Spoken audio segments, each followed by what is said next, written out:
You're listening to the Banana Data Podcast, a new podcast hosted by Data IQ.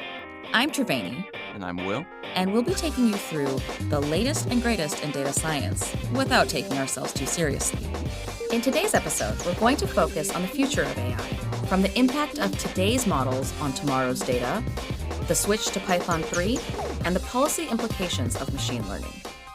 Okay, so the first article I want to discuss comes from Quartz. It's called, Here's a Prediction. In the future, predictions will only get worse. So in this case, Alison Schrager talks about how despite us having better data, better quality data, better algorithms, more computational power, all that jazz, that doesn't necessarily lead to better predictions, which is, I think, probably counterintuitive, why it's a catchy article, but she makes some interesting points that I think are totally valid. The big idea is just that all those things are true. Like, we should be getting better at predicting the future, no doubt, but the current state of the world is constantly responding and evolving. And her argument is that obviously we live in a more interconnected society, a more technologically driven society. The world is changing more rapidly too. So even though in theory we have better decision-making processes, and in practice we probably have better decision-making and predictive processes, the world's changing so fast that even though our prediction methods are really good, the world's going to outsmart us. It's going to change too much. And on net, the predictions are actually going to end up being worse. Wait, even if we're collecting new data and getting all sorts of new data points and up-to-date, latest, fresh data? So I think, yeah, I mean, the example that really came to mind for me was using an app like Waze. Do you use Waze at all? Well, I don't drive, but yeah. Okay. So, I live in New York City. Come on. Yeah, fair enough. But so for listeners out there, Waze, a traffic navigation app. But so in this case, Waze does its best, uses AI, machine learning, to direct you to the shortest route. But if you're in a car driving and you have the Waze app turned on and it says go left, but so does everyone else who's also on that same road, because left is the non-crowded fast option, well, suddenly all of those cars are now turning left with you, and the left option, option A, is now more crowded. And so I think that's a simple but illustrative example of how what a powerful technology Waze is, no doubt, but it still can't necessarily take into account all of the ways in which the world is adapting so rapidly. Well, and this is the same problem in the financial system too, right? Where you have these hedge funds using complex modeling to say, sell stock X. All of a sudden, everyone's selling stock X. So then its value goes down and then no one wants to start selling it. And I get what you're seeing is like this feedback loop where the model says do this and then everyone does that. So then the model becomes obsolete. Yeah, no, I mean, this is definitely an area where we could learn a lot from finance, I'm sure. And one way to overcome this has to do with observation weighting in your model building. So for our data science practitioners listening out there, this is something that hopefully they're doing or should be doing in their model building. But so if you're thinking about building a time series model, by weighting, I mean the importance that you give to any single observation in your predictive model. And it's pretty intuitive, but it's something that you can easily accomplish mathematically, which is weight more highly the more recent observations. And so that's something that makes a lot of theoretical and intuitive sense and also leads to better performing models. So something that we should definitely be putting into place. I think it's more than just math that's going to address these problems, right? We need to also be looking at the story and the context of what we're trying to understand. So for me, I have a background in political science, right? I did a PhD in political science. But in 2016, we had, this person come out of left field, really, who had not been seen before in our data, or whose methods or whose, just rise was so unprecedented. Mm-hmm. As a result, we really couldn't pick up on that nuance with our data, right? With our models that already existed.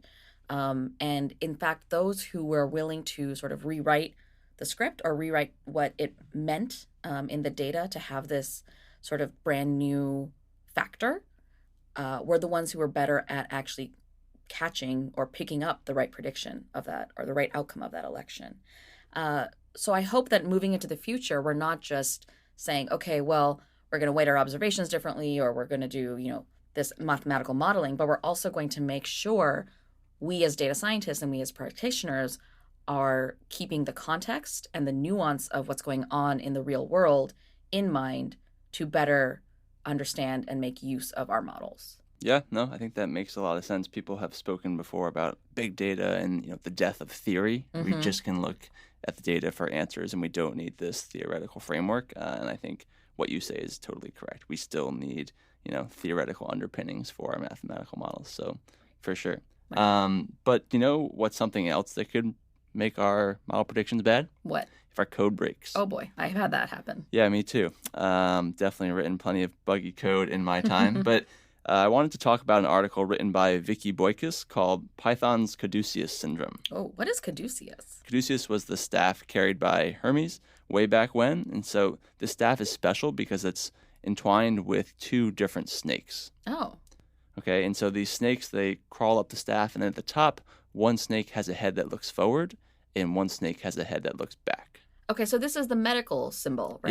Yep. But so in this case, really the head looking forward and the head looking back, that's the key metaphor that we need for Python. Okay, well, and it's snakes, so it all works. It all works, yes. Right. But so, I'm sure the vast majority of our listeners are familiar, but Python is an open source programming language that's really popular in the data science space. And just to be brief about it, on January 1st, 2020, there will no longer be updates made to Python version 2. And instead, the Python community will exclusively shift efforts towards Python 3. Okay, but wow, so that's soon. That's like in 6 months. It is soon, though. There's been warnings and there's been preparations for this a long time coming. So if you're an organization that has important Python code running in production and you're planning to shift to Python 3, you've known for a long time that you need to be aware of this transition. And why you need to be aware of this transition is that Python 3 is not backwards compatible. There are lines of code that you could have written in Python 2 using Python 2 syntax that won't run using Python 3 compiler. Wait, so why are they doing this? Why are they stopping Python 2.7, or I guess Python 2?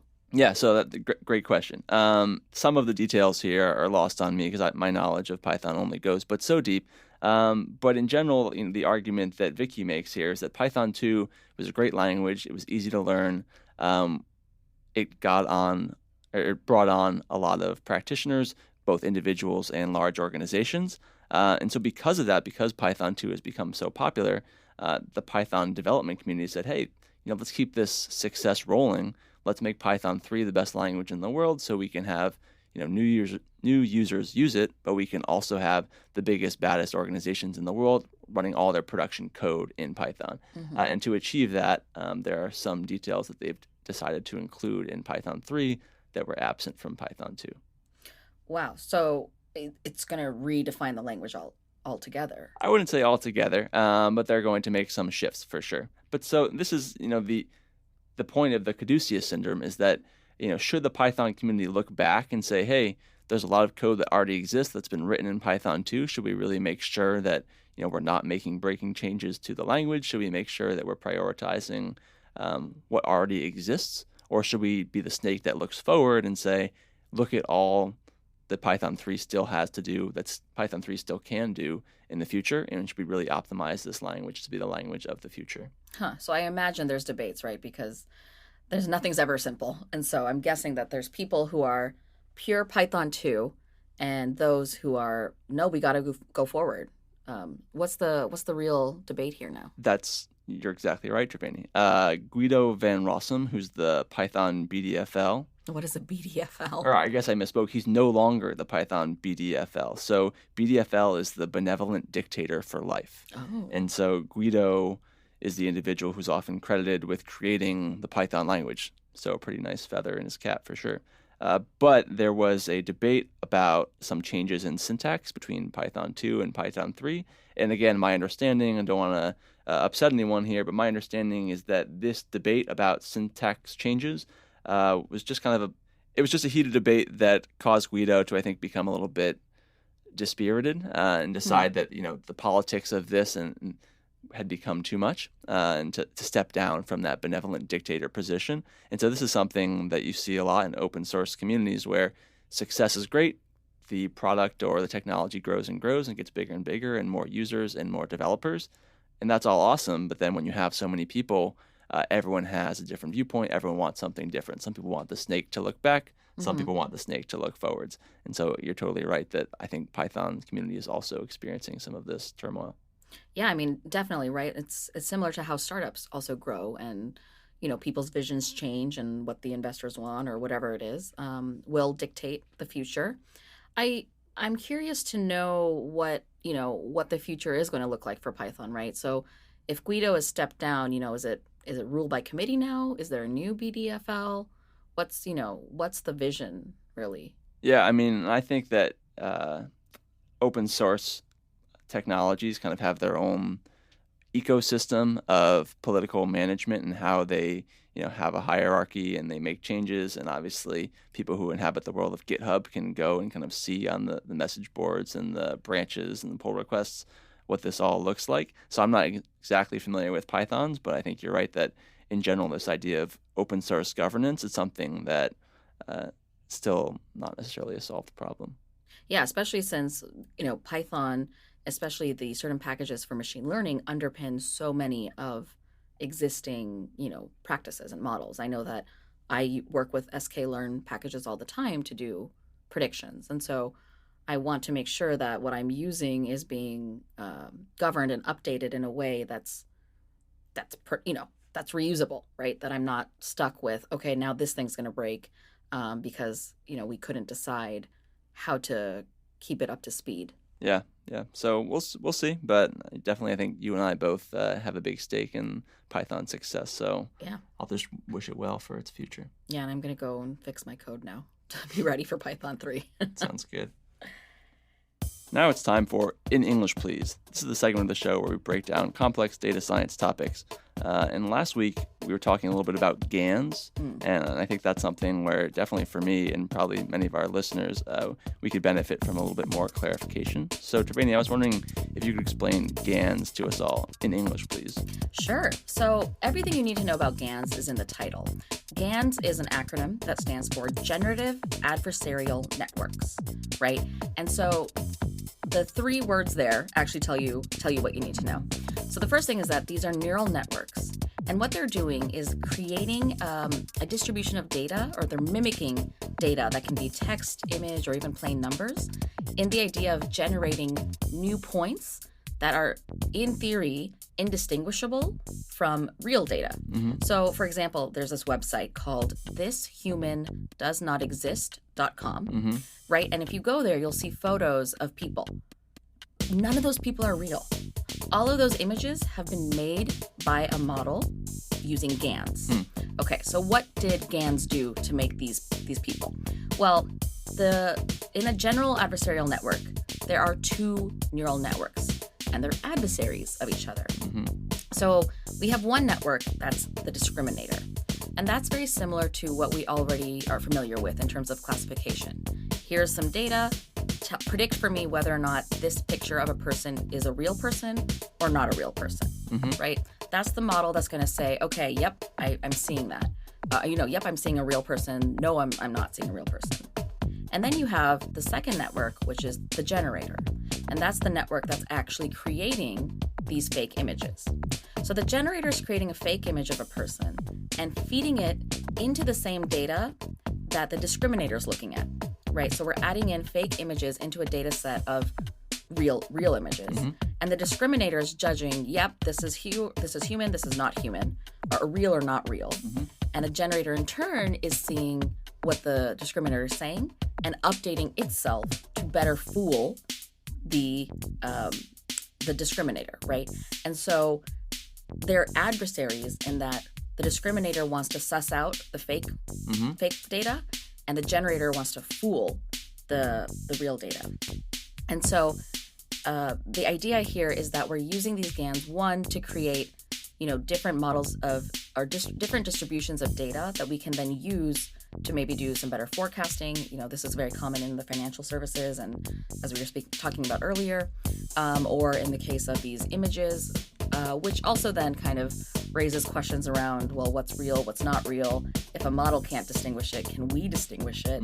And in this sort of era of false information, what does that really mean?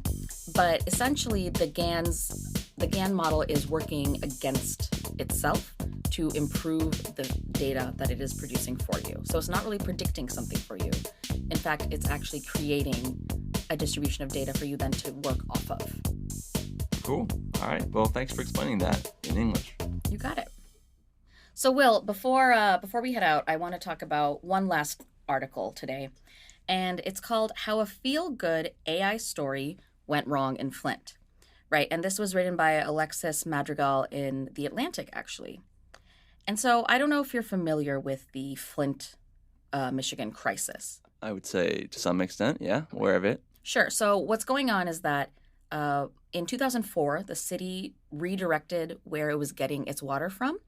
And so the water source actually started corroding the lead pipes, and lead was leaching in from people's water pipes into their water, right?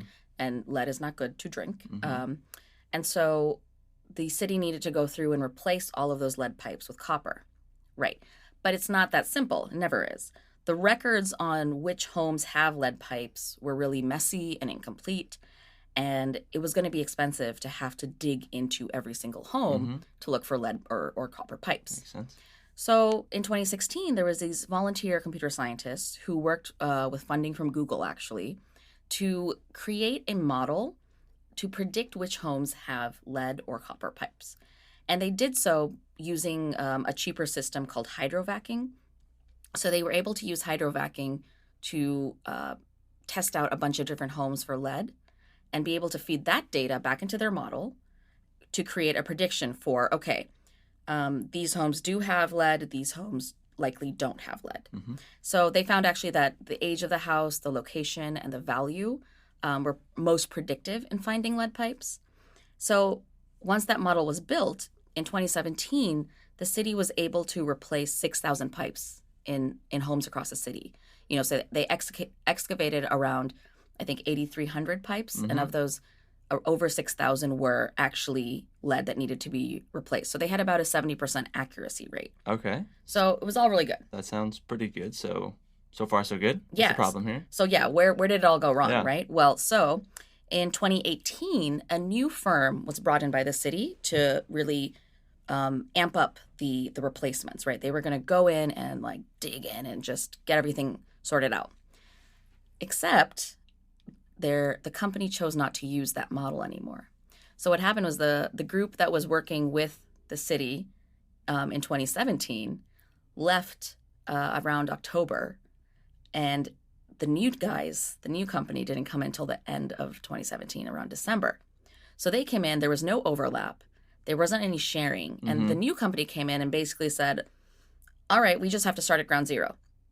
So they didn't use the model, and instead they changed their methods, right? Because not only did the company not really know how to use that model or even have the database, but the mayor was also facing political pressure, right? And this is where I think it gets relevant to the data science world, because people were saying, I don't care what a model says. If I don't care that a model thinks my house is fine, I want you to dig it and tell me that it's fine. Yeah. Right? And so obviously the mayor is going to face political pressure, right? She doesn't want people to not believe her or to say, oh no, you missed my house. And that was happening a little bit in 2017, where people were saying, why are you skipping me? Right? And so as a result, they just sort of ignored the model and started excavating based on what they thought made sense, or sort of to appease the different parts of the city. And as a result, they started excavating a lot of places and just finding copper pipes. Yeah. Right? And missing the lead. So it's still obviously the crisis is still ongoing, because there are plenty of houses that still are suffering from the lead pipe issue. Yeah, I mean, to me, this brings to mind another theme of this podcast, which is the importance of education for all. And as we've discussed previously, not just the practitioners, but the public writ large. And so about these machine learning models, and more simply, I would guess, just probability, and this idea that, you might be safe 99% of the time, but someone says, well, I'm not comfortable, maybe because I don't understand probability, or maybe just because I do, and that's the way I feel, and I suppose people are entitled to their feelings. But I'm not comfortable with 99% certainty. I want that extra 1%. And I don't envy the politicians in the world who need to help fight that battle. But I think we, as people in the data science space and people who in theory have some understanding of model building and probability, should be doing a better job to say, this is what the output means. And so maybe when they say this was a feel-good story that went poorly, that's maybe one way that they would say they could have done better to make it go less poorly. They could have, in addition to creating this really wonderful model that it does make a lot of sense, they could have said, we need to do better to ensure people that know this model won't be perfect, but for reasons X, Y, and Z, it's kind of the most sensible thing for our city to do. Right. Like, okay, this is the baseline where we're starting with. The model says these are the homes to dig. We're going to do those. Once we know that we've gotten those ones out, we'll go back and check yours, even if the model says it's fine. Yep. Right. That can be sort of a compromise. But I wonder too, given that so much of our lives are already using machine learning models, what is it's obvious to me what the difference is here, but how do we figure out how to convince people that, well, you're already trusting models to do a lot of stuff for you that you don't even realize. So now when it comes to this issue, which is very prominent and in the top of your mind, what's changed here, right? Think about like medical probability statistics, right? Sort of like, okay, we have these two treatments for your illness. This one has a 85% chance of success. This one has a 90% chance of success.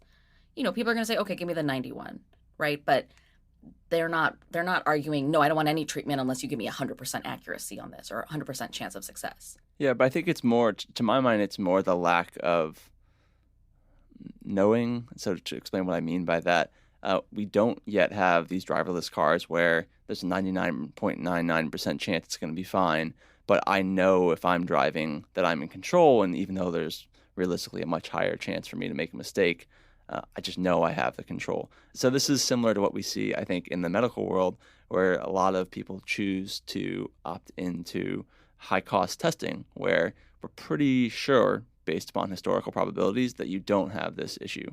But we can perform this costly test to with certainty tell you whether you do or do not have this illness. And so people there, too, I think they're not comfortable living in that uncertainty, even though all signs to them, even though all signs point to them being fine. It's a high-risk domain. Yeah, and so I think in this case it's different than our Facebook algorithms being optimized. Here, we're still not that comfortable with people trusting models and probabilities. That's my impression. Well, yeah, I get that, right? I mean, sort of the machine learning world still has a ways to go to prove that, yeah, what we're telling you is going to fit the story, right? And then, someone can make the argument based on what we talked about earlier that, no, your model is actually terrible because you're not taking in any context, right? You're using historical data, that data's all wrong, whatever. And in fact, actually, the article here discusses that later on, the city found that the hydrovacking procedure that they were using to build some of the data out was actually missing certain lead pipes, right? And so it's never a clean, easy thing. But I hope that as we move forward, right, like politicians themselves become educated on what these models mean and what they can and cannot do. We as data scientists and people in the data world start providing more, in English, please, down-to-earth explanations of what's happening so that the average person has a basic literacy or understanding of what's happening in the model, what's happening in the data science space, so they can make a better judgment, right? And not think like, well, some like magical machine thing told me this. I don't want to believe it at all. Versus, okay, I kind of understand what happened here or why they've made this decision. Yeah, and also saving room, I think, for collaboration in the model design process. So to your point, if models are performing poorly, like they're not accurate in some sense, then that's justified and people should have the ability to complain accordingly, or at least to be educated and to say, hey, this model is going to be correct 70% of the time, so 30% of the time we're going to get it wrong. But I think another way in which people need to be educated and we need to collaborate, and both parties need to be educated in this case, is the people who are building the model. They probably have a lot to learn from the people who live in Flint and say, oh, actually, there's this thing that you computer scientists aren't aware of, but I bet this really is something that's highly correlated with lead pipes. So you should take this into account in your model too. And how often are we getting that on the ground information? I feel like not enough. Yeah. I think one last point for me on this is that it's not also just that the model is going to be the final say, right? So the model says, okay, these 70 houses have lead, these 30 we can ignore. Well, the city's going to go ahead and hit the 70 first. And then once we've gotten out the ones that the model thinks is for sure, we'll still go back and check the ones that the model said is a no, right? I don't think the idea is to use the model or use that data as like the final source of truth, but rather as a signpost in the wilderness, if you will, to find out where to go first. Definitely get some of these high risk homes safe, and then go back and check everyone. I mean, that's if I were mayor, right? That's what I would do.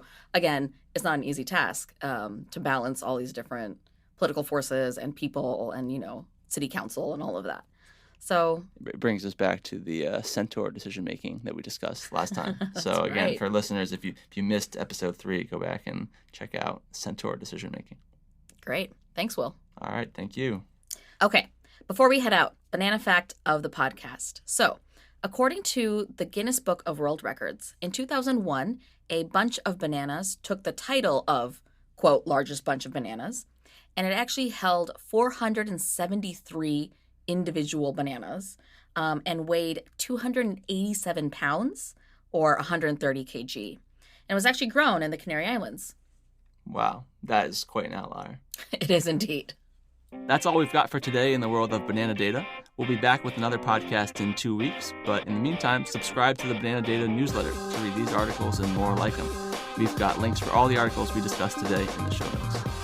All right, well, it's been a pleasure, Triveni. It's been great, Will. See you next time.